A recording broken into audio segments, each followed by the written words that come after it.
The Mets keep on adding players. A veteran infielder, a defensive-minded outfielder, a top prospect, and more on the way.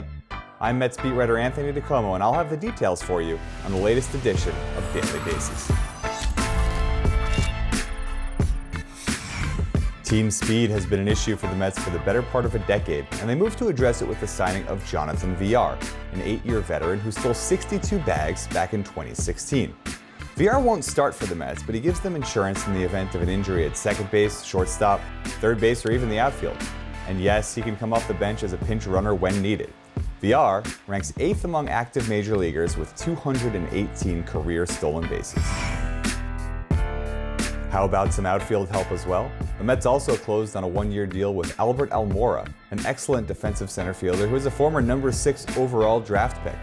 Almora doesn't have the offensive pedigree to push Brandon Nimmo to left on a regular basis, but the Mets don't necessarily need to do that if the designated hitter isn't returning to the National League. Instead, they signed the right-handed Almora to fill the role that Juan Lagares and Jake Maristic have filled in recent years, come in late in games in center field, and sometimes start against left-handed pitchers. The Mets also remained active on the trade market, completing their 4th deal of the offseason. This one was part of the larger trade that sent Andrew Benintendi from Boston to Kansas City, and the Mets' involvement in it was relatively minor. They received an outfield prospect, Khalil Lee, from the Royals in exchange for 2 other prospects, Josh Winkowski and a player to be named later.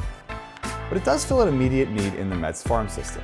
Lee is an athletic center fielder who becomes the Mets' 7th-ranked prospect according to MLB Pipeline. Lee gives the Mets someone who's almost big league ready and who can build a bridge between the present day and the Mets' former number 1 draft pick, Pete Crow Armstrong, who's still years away from the big leagues. Adding 3 players gave the Mets an overloaded 40-man roster, so they needed to make a trio of moves to clear space.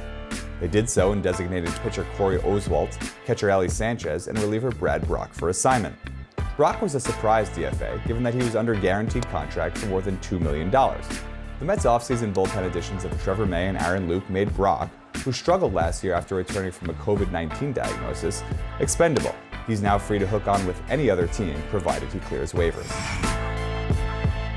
So what's next for the Mets? This remains the most hyperactive team in baseball, linked to everyone from Chris Bryant and Matt Chapman on the trade market, to James Paxton, Rich Hill, and others in free agency.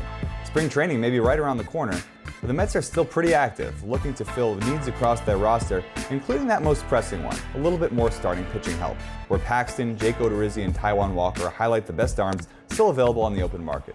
The Mets could also shed salary in a deal to make room for other moves, as they try to talk extensions with both Francisco Lindor and Michael Conforto.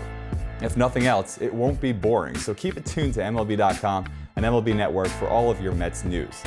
Until then, I'm Anthony DiComo, and this has been another edition of Daily Bases.